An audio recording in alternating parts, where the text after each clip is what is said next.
مصطفیٰ کے پاس حضرت خدیجہ بے شمار دولت لے کر آئی اور تمام بیویوں کو یہ پیغام دے رہی ہے خدیجہ کہ بیویوں دیکھو، جب میں نے محمد عربی سے نکاح کیا دولت میرے پاس تھی اور اتنی دولت تھی کہ عرب کے لوگ اس دولت کو پانے کے لیے نہ جانے کتنے لوگ نکاح کا پیغام بھیجے، مگر میں نے تمام لوگوں کے نکاح کے پیغام کو ریجیکٹ کیا اور جب محمد سے میرا نکاح ہوا تو میں نے ساری دولت محمد کے قدموں میں قربان کر دیا، مگر قربان جاؤ نبی غیب کی فراست پر مصطفیٰ جان رحمت آنے والے زمانے کو بھی دیکھ رہے تھے، مصطفیٰ جان رحمت کی نظر حال پر بھی ہے، مستقبل پہ ہے اور ماضی پر بھی ہے، تمام زمانوں پر نظر مصطفیٰ کی ہے۔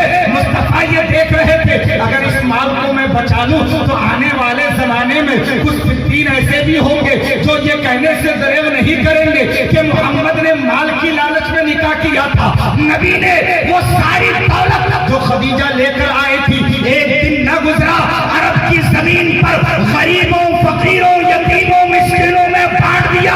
میرے نبی نے اپنے پاس کچھ نہ رکھا، سب ختم کر دیا۔ نعرہ تکبیر، نعرہ تکبیر، نعرہ رسالہ، نعرہ رسالہ۔ مصطفیٰ جان رحمت کی زندگی چلتی رہی، سب ختم کر دیا، سب دولت بانٹ دیا اور جب سب فقیروں کو، غریبوں کو، یتیموں کو، مسکینوں کو دے دیا، حضرت خدیجہ دیکھ بھی رہی تھی کہ یہ دولت میں نے ان کو مالک بنا دیا، یہ تو سب بانٹ دیا۔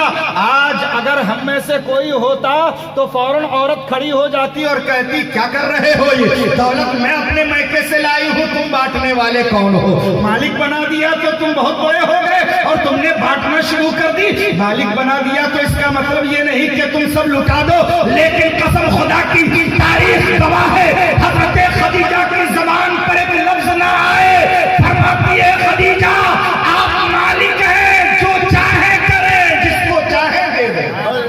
اللہ اللہ، ذرا غور کرو، آج بھی بیویاں ہمارے درمیان ہیں، شوہروں کو ساتھ کیا سلوک ہوتا ہے وہ بھی زمانہ دیکھ رہی ہے، معاشرے کے حالات آپ کو بھی معلوم ہے، لیکن آؤ نبی کے غلاموں، مصطفیٰ جان رحمت کی مکمل زندگی کو دیکھو اور جب عرب کی زمین پر مصطفیٰ جان رحمت نے نبوت و رسالت کا اعلان کیا تو ساتھ ہی ساتھ داد و دہشت کا بھی چاروں طرف معاملہ پھیلا ہوا تھا، چار جانب یہ شہرت تھی کہ محمد ابن عبداللہ ایک ایسے شخص ہے جن کے دروازے پر کوئی بھی جاتا خالی ہاتھ نہیں لوٹتا، کوئی سائل چھڑکا نہیں جاتا، کسی سائل کو خالی ہاتھ روانہ نہیں کرتے۔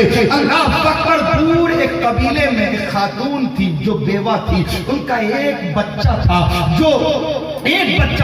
باپ کے انتقال کے بعد بچہ بھی بے سہارا تھا اور وہ خاتون بھی بے سہارا تھی، کوئی کمانے والا نہیں تھا، وہ خاتون جیسے تیسے اپنی زندگی گزار رہی تھی، پھٹے پرانے کپڑے ان کے جسم پر تھے۔ بچہ نے جب اپنی ماں کے جسم پر پھٹے پرانے کپڑے دیکھے، بچہ تڑپ کر کہنے لگا امی جان مجھے یہ گوارا نہیں کہ آپ کے جسم پر یہ پھٹے پرانے کپڑے ہو، ماں مجھ سے دیکھا نہیں جاتا، آپ کے جسم پر یہ گدڑی اور یہ پھٹے پرانے کپڑے مجھ سے برداشت نہیں ہوتا۔ ماں کہتی ہے بیٹا یہ مفلسی ہے، تنگستی ہے، باپ تمہارا دنیا سے جا چکا ہے، اب میں کیا کر سکتی ہوں، تیری وجہ سے میں زندہ ہوں اور تیری پرورش کے خاطر جو بھی دقتیں مجھے اٹھانا پڑی میں اٹھاتی رہوں گی۔ حضرات ماں تو ماں ہوتی ہے، اللہ اکبر، مگر بچہ تڑپ کر کہتا امی جان میں بھی اس لائق ہوں کہ میں بھی آپ کے لیے کچھ کر سکتا ہوں۔ ماں نے کہا بیٹا تم کیا کر سکتے ہو؟ کہا امی جان کچھ نہیں کر سکتا، اتنا تو کر سکتا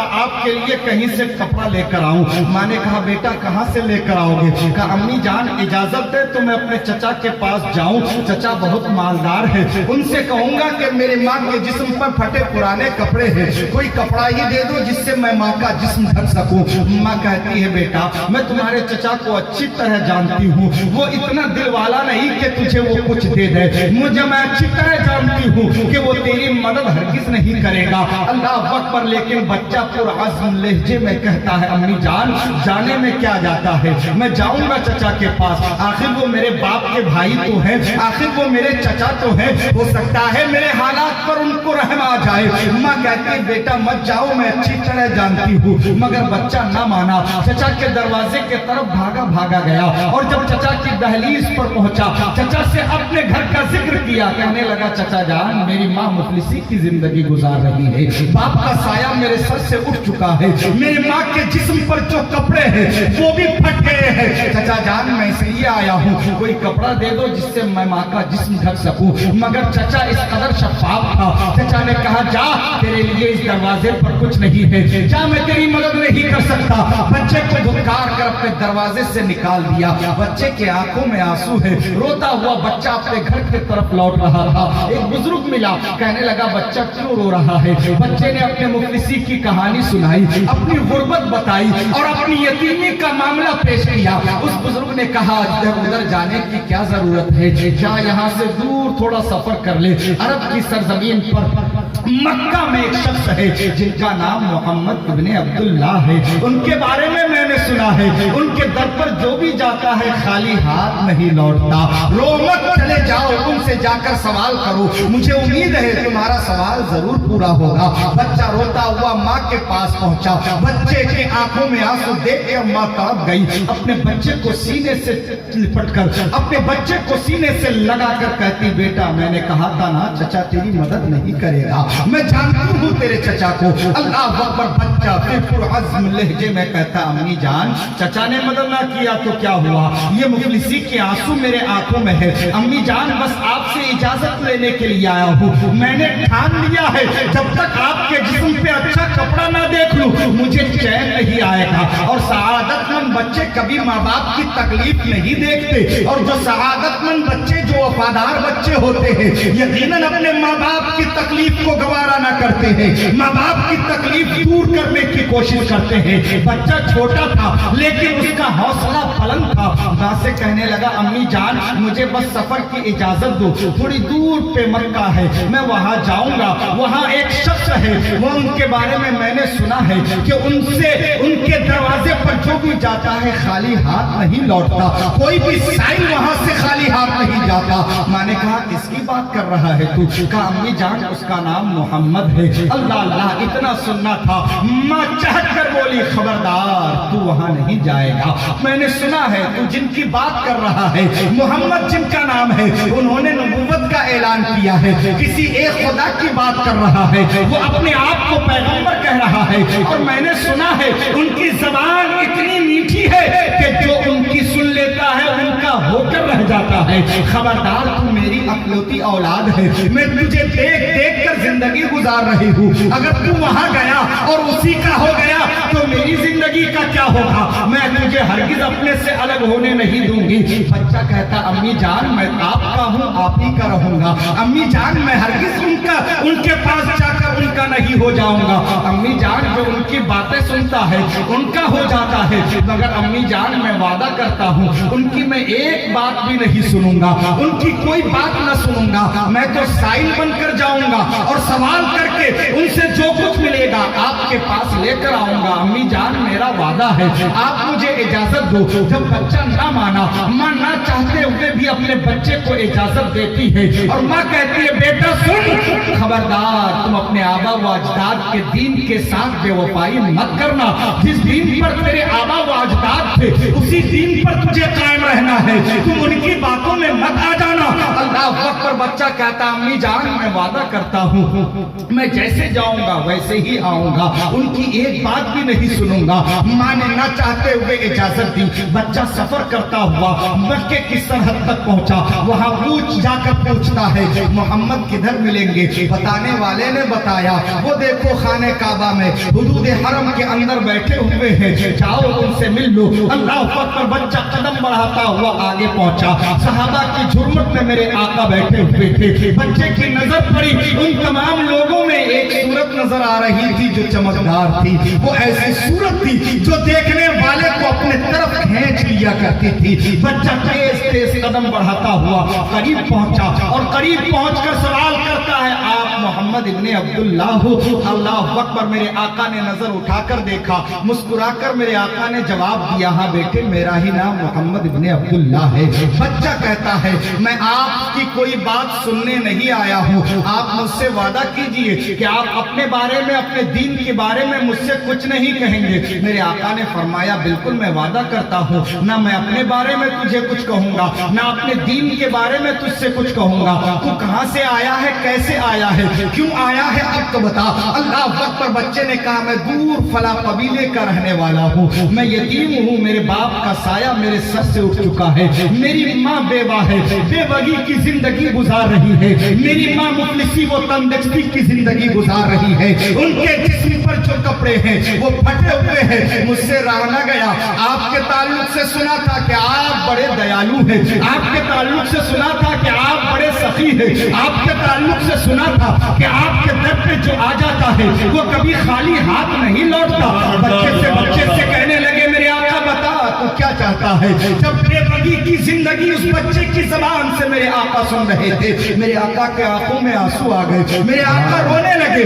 پوچھ بیٹھے بیٹے بتا کیا بات ہے؟ اس بچے نے کہا کوئی کپڑا دے دو جس سے میں اپنے ماں کا جسم ڈھک سکوں، جس سے جو میں اپنے ماں کو اڑا سکوں۔ میرے آقا روتے ہوئے اپنے جسم انہر سے اپنی چادر مبارک اتار کر اس بچے کے حوالے کیا اور کہا جا یہ چادر لے کے جا اپنی ماں کو اڑا دینا۔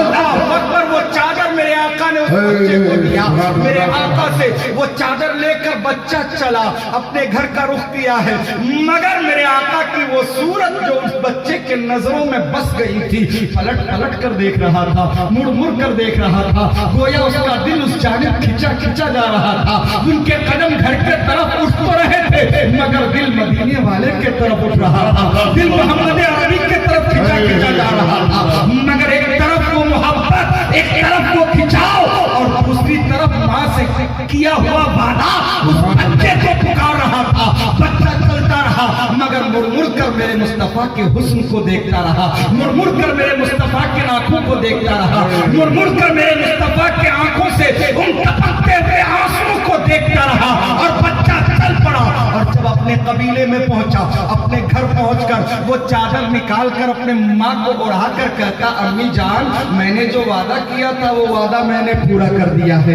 امی جان میں نے ان کی ایک نہ سنی، اور امی جان انہوں نے مجھے اپنے بارے میں کچھ نہیں بتایا، امی جان نہ اپنے دین کے بارے میں کچھ بتایا، اور جب میں نے کہا تو مسکرا کر پہلے انہوں نے مجھ سے بات کی، اور جب میں نے اپنی غربت بیان کی، جب میں نے اپنی یتیمی کا قصہ چھیڑا، جب میں نے اپنی غربت و مفلسی کو ان کے سامنے بیان کیا، امی جان ان کے آنکھوں میں آنسو تھے۔ اللہ اللہ۔ اب ماں جب یہ کہانی سنتی ہے ماں پکار اٹھتی ہے بیٹے اب تک تو میں تجھے منع کر رہی تھی مگر اب میں کہہ رہی ہوں تو بھی اسی محمد کا کلمہ پڑھ لے اور میں بھی کلمہ پڑھ کے مسلمان ہو رہی ہوں۔ اللہ اکبر۔ مسلمان سبحان اللہ سبحان اللہ۔ یہ میرے نبی کا تبلیغ تھا۔ نعرہ رسالت، نعرہ رسالت، سرکار کا دامن، سرکار کا دامن، علماء کرام کا دامن، نعرہ تکبیر، سبحان اللہ سبحان اب اللہ۔ نبی کی چادر اس پر پڑی۔ خدا کی رحمت کو یہ کیسے گوارا کہ جو چادر میرے محبوب کے جسم اطہر سے لگ جائے وہ چادر کسی پر پڑے اور وہ ایمان کی دولت نہ پائے۔ اللہ اکبر۔ اس چادر مبارک کی برکت تھی۔ ماں نے کہا بیٹا تو بھی کلمہ پڑھ لے، میں بھی کلمہ پڑھ کے مسلمان ہو جاتی ہوں۔ اللہ اکبر۔ یہ میرے نبی کا اخلاق کریمانہ تھا، یہ میرے نبی کا انداز تھا۔ کس طرح میرے مصطفیٰ یتیم کی پروری کر رہے ہیں، کس طرح غریبوں سے صاف ہمدردی کر رہے ہیں، کس طرح ایک مفلس کی مفلسی کو دور کر رہے ہیں۔ آج یہ چیزیں ہمارے اندر نہیں پائی جا رہی ہیں۔ میرے آقا نے اپنے بچوں کی بھی تربیت کی، خاتون جنت کی تربیت دیکھ لو، مصطفیٰ نے اپنی بیٹی فاطمہ کی تربیت کی۔ آج ہمارے گھروں میں بھی اپنے بچیوں کی تربیت ہم کرتے ہیں، اپنے بچیوں کو اچھے سے اچھا ایجوکیشن دیتے ہیں، اپنے بچیوں کو اچھے سے اچھا تعلیم دیتے ہیں، مگر قربان جاؤ مصطفیٰ جان رحمت نے جو گھر میں بیٹھ کر اپنی بیٹی خاتون جنت کو تعلیم دیا ہے اس تعلیم کا جواب نہیں، اس سوسائٹی کا جواب نہیں، اس مصطفیٰ جان رحمت کی تبلیغ کا جواب نہیں۔ خاتون جنت پلی بڑھی کبھی بے پردہ نہ ہوئی۔ اللہ اکبر۔ خاتون جنت کے پردے کا تو یہ عالم تھا کہ اعلیٰ حضرت عظیم البرکت مجدد دین و ملت اشاہ امام احمد رضا